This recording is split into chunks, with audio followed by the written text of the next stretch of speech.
बिहार के चुनाव 2025 में होने हैं, लेकिन सेमीफाइनल के तौर पर चार उपचुनाव बिहार में हुए। इमामगंज, बेलागंज, तरारी और रामगढ़। जिसमें रामगढ़ की जो सीट थी वो आरजेडी के खाते में थी, लेकिन वो सीट सांसद बनने के बाद सुधाकर सिंह के वो खाली हो गई थी, जिस पर सभी लोग ताल आजमा रहे थे। ताल आजमाने वाले में एक नई पार्टी भी थी, और नई पार्टी का नाम सब लोग जानते होंगे, जन स्वराज पार्टी, प्रशांत किशोर की।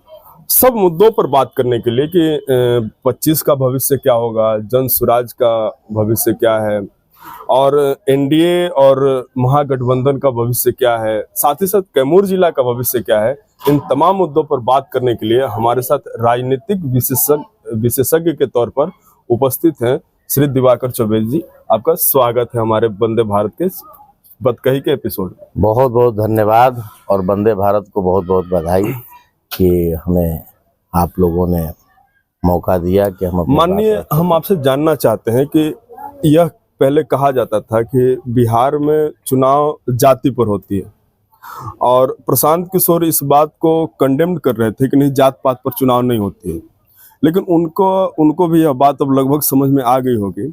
2 जगह पर उनका जमानत जब्त हुआ है कि नहीं, चुनाव जाति पर ही होती है। इस बात से आप इत्तेफाक रखते हैं क्या, सहमत हैं आप? देखिए, बिहार ही नहीं पूरे देश में जात और क्षेत्रवाद पे चुनाव होता है। खास करके जातिवाद पे चुनाव तो पूरे देश में, आप चाहे राजस्थान देख लें, महाराष्ट्र देख लें, हर जगह जातिवाद को आप नकार नहीं सकते हैं। ये लोगों के अंदर राजनीतिक दलों ने ऐसा जहर भर दिया है कि इससे निजात पाना बड़ा मुश्किल है। और बिहार तो इसका कहा जाए कि मतलब इसका सबसे प्रमुख उदाहरण, या यूं कहें कि ये बिहार जो है इसका आधारशिला रखता है जातिवाद का। और राज्यों की अपेक्षा बिहार में थोड़ी राजनीतिक समझ लोगों में ज्यादा है। उसके बावजूद भी जातीयता इतना हावी है कि इसे आप नकार नहीं सकते हैं। प्रशांत किशोर जी भी, जो उनकी जो नई पार्टी बनी है जन स्वराज, अब चुनाव में आई है, तो उसका अंदाजा इस बार लगा होगा। क्योंकि बगैर जातिगत समीकरण के अभी लोग सोचा ही नहीं है लोगों ने कि हम जाति से ऊपर उठ के वोट दें। हालांकि जनता के मन में बात है कि कोई अच्छा विकल्प मिले तो उसका इस्तेमाल हम करें, लेकिन समस्या ये है कि इस देश में 2 ही प्रकार का वोट अब रह गया है। एक मोदी जी के पक्ष में, या यूं कहें कि भाजपा और उनके जो सहयोगी दल हैं एनडीए के पक्ष में, और दूसरा कांग्रेस के इर्द गिर्द जो पार्टी घूमती है, किसी राज्य में और रहती है। बिहार में राष्ट्रीय जनता दल है, उसके साथ कांग्रेस का कोलैबोरेशन है, अन्य पार्टियों का। अच्छा, तो इस सीक्वेंस में, या इस जो सिचुएशन बना हुआ है, इसमें महागठबंधन की राजनीति 2025 में किधर आपको जाती हुई दिख रही है?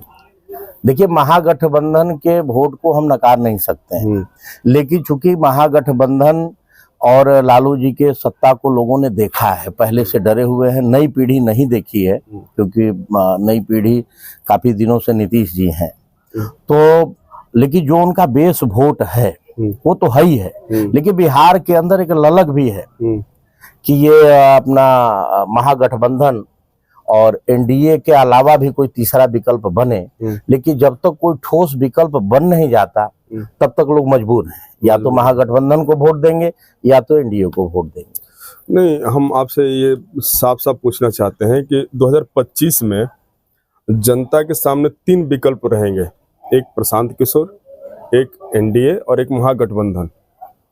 किस ओर चुनाव जाएगा, या किस ओर चुनाव जाना चाहिए, और मुद्दे क्या होने चाहिए चुनाव के? देखिए, क्योंकि मैं इस बात को तब बोल रहा हूँ कि जब तेजस्वी बाबू अभी विधानसभा में हमने उनका देखा कि हर बार नौकरी की बात कर रहे हैं और रिजर्वेशन बढ़ाने की बात कर रहे हैं, और हमेशा इस बात को बोल रहे हैं कि हम यूथ के लिए काम करेंगे, इसलिए प्रश्न और जायज हो जाता है। देखिए, हमने नीतीश कुमार के भी सत्ता को देख लिया है, और राजद को तो हम लोग देखे थे, अभी तेजस्वी को हम लोग नहीं देख पाए हैं। लेकिन जो बिहार के लोग चाहते हैं, चूंकि भारतीय जनता पार्टी जो एनडीए है, उसके जो सहयोगी दल है, ये भी वही काम कर रही है जो लालू करते थे। आपने देखा होगा तरारी में, एक तरारी विधानसभा उपचुनाव हुआ था, वहां पे सुनील पांडे जी के बेटे को टिकट मिला। सुनील पांडे जी दबंग हैं और उनकी राजनीतिक पकड़ उस क्षेत्र में है, लेकिन उनके बेटे को भारतीय जनता पार्टी ने टिकट दिया है जो परिवारवाद का विरोध करती है। तो बिहार में आकर के चूंकि कोई भी नयापन, अब भाजपा नीतीश के पीछे चल रही है बिहार में, तो बिहार के लोग एक नया विकल्प चाहते हैं, लेकिन नए विकल्प को उभरने के लिए लोगों को भी, चूंकि अब चुनाव में उस तरीके से परफॉर्मेंस नहीं रहा, लेकिन लोगों के मन में है कि बिहार में एक नया विकल्प बने, क्योंकि भारतीय जनता पार्टी भी वही काम कर रही है जो काम लालू करते थे। दोनों के मुद्दे अपने दम पे भाजपा आज तक यहाँ चुनाव ही नहीं लड़ पाई है बिहार में। लेकिन यहाँ पर माननीय एक सवाल बड़ा जायज हो जाता है कि प्रशांत किशोर के प्रेस कॉन्फ्रेंस को हम सुन रहे थे और उन्होंने बोला कि चाहे 10 साल लग जाए मैं बिहार को बदलूंगा। तो क्या प्रशांत किशोर 2025 और 5-30 की तैयारी में लगे हुए हैं? देखिए, प्रशांत किशोर जी जैसे एक पढ़े लिखे युवा, और प्रशांत किशोर जब बोलते हैं वो जो मेहनत कर रहे हैं, मुझे पूरे भारत में किसी भी राजनीतिक दल में ऐसा युवा मुझे नहीं दिखता जो इतना टैलेंटेड हो, राजनीति की इतनी समझ हो और अपने दम पे, देखिए बैसाखी के सहारे तो सब लोग चलते हैं, लेकिन अपने दम पे वास्तव में उस नौजवान के मन में बिहार की पीड़ा है, बिहार का जो दर्द है उनके मेहनत में, उनके बातों में झलक रहा है। तो आगे आने वाले समय में जो 10 साल का लक्ष्य लेके चल रहे हैं, कोई दो राय नहीं है उनके क्षमता को देखते हुए कि हो सकता है कि इस बार चूक जाए, लेकिन अगली बार इसी तरह से वो चलते रहे तो नहीं चुकेंगे, क्योंकि उनमें क्षमता है, उन्होंने पहले किया भी है, उनका रिकॉर्ड बताता है। और जिस मनोयोग से लगे हैं और जिस कॉन्फिडेंस से वो लगे हैं, मुझे कोई संदेह नहीं लगता कि आने वाले समय में प्रशांत किशोर जी और उनकी पार्टी जनसुराज एक तीसरा विकल्प बिहार में बन सकती है। भभुआ विधानसभा के चारों सीटों पर प्रत्याशी भाजपा के पास ढेर सारे हैं, टिकट किसी एक को मिलेगा। इसमें गणित कैसे भाजपा बैठाएगी, जरा इस पे भी चर्चा हम लोग करेंगे। देखिए, अब तो जनता में तो बस अब या तो जो पार्टी को वोट देने वाले लोग हैं और जो जाति पे वोट देने वाले लोग हैं, उनको तो कोई कैंडिडेट आ जाए। आपने देखा होगा, खास करके कैमूर जिले का तो इतिहास है, जो कभी बहुजन में रहा वो भाजपा में चला गया, राजद वाले भाजपा में आ गए, जदयू से भाजपा में आ गए, जो चारों विधायक भी भाजपा से बने थे वो अन्य अन्य दलों के लोग थे, या दूसरे दल में भी गए तो कोई इधर से निकल के गया। तो ये परिपाटी हमारे कैमूर में चलती है और जनता इसको स्वीकार कर लेती है। ये जनता के लिए एक प्रश्न है कि भाई जब आप अच्छा उम्मीदवार चाह ही नहीं रहे हैं तो कैसे कोई व्यक्ति आपके सेवा में अच्छा व्यक्ति आएगा, क्योंकि ये तो पलट जाएंगे। आप सोच रहे हैं कि हम भाजपा को वोट दे रहे हैं, हम राजद को वोट दे रहे हैं, लेकिन वो तो फिर उसी में आ जा रहा है, तो आपके वोट का मतलब क्या रहा? मतलब राजनीति अगर इसमें कोई मूर्ख बनता है तो कैमूर की जनता बनती है और बार बार मूर्ख बन रही है, लेकिन उस पर विचार ही नहीं करती है कैमूर की जनता।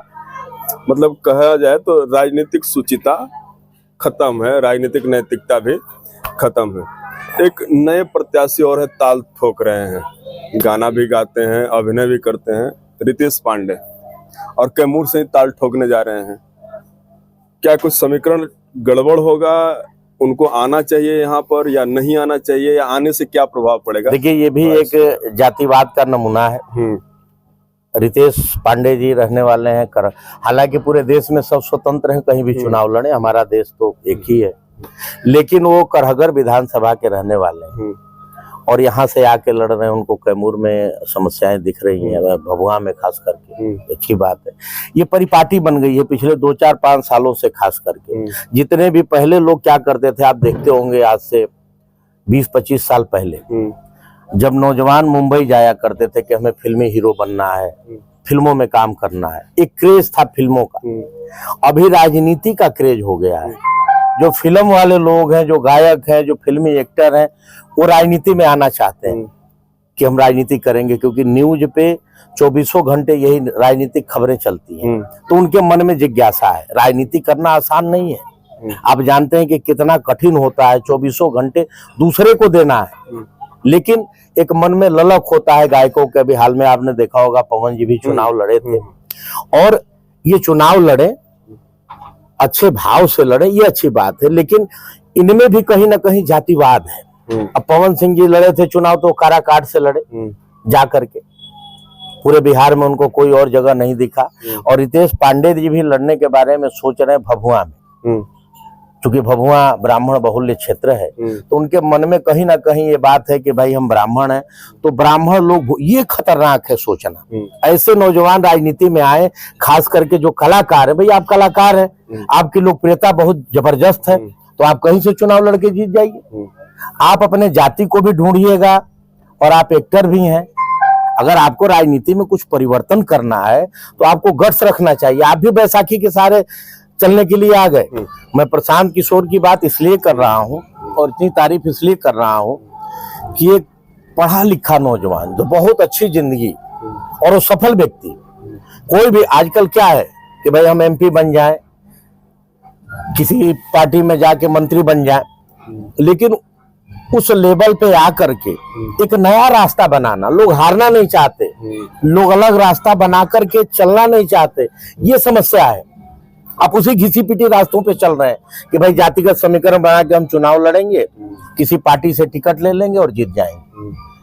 आजकल खास करके बिहार को आगे बढ़ाना है तो ऐसे युवाओं को वास्तव में जो राजनीति में रुचि रखते हैं, समाज में कुछ परिवर्तन करना चाहते हैं, एक अलग रास्ता बनाना पड़ेगा। जैसे प्रशांत किशोर जी ने साहस किया है, अब परिणाम जो हो, लेकिन जो साहस उन्होंने किया है, वो किसी दल से एमपी बन सकते थे, किसी पार्टी से राज्यसभा सांसद वो बन सकते थे, किसी पार्टी से लोकसभा का चुनाव लड़ सकते थे, लेकिन इतनी कर्मठता से गांव-गांव घूमना और एक अलग रास्ता बनाना खतरा भी है।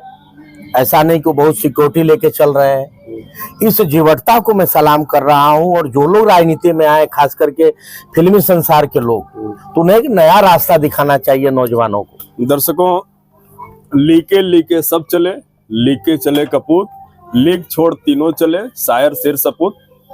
इसी नोट पर हम साक्षात्कार को विराम देते हैं। जो कमियां होंगी आप कमेंट में बताइए, और किनका बदकही में अगली बार किनको शामिल किया जाए उनका नाम कमेंट में आप लिख लीजिए, हम लोग उनसे भी बातचीत करेंगे। तब तक के लिए आप चैनल को लाइक, कमेंट और शेयर कर दीजिए। हमें भी विदा दीजिए और हमारे गेस्ट को भी विदा दीजिए। धन्यवाद।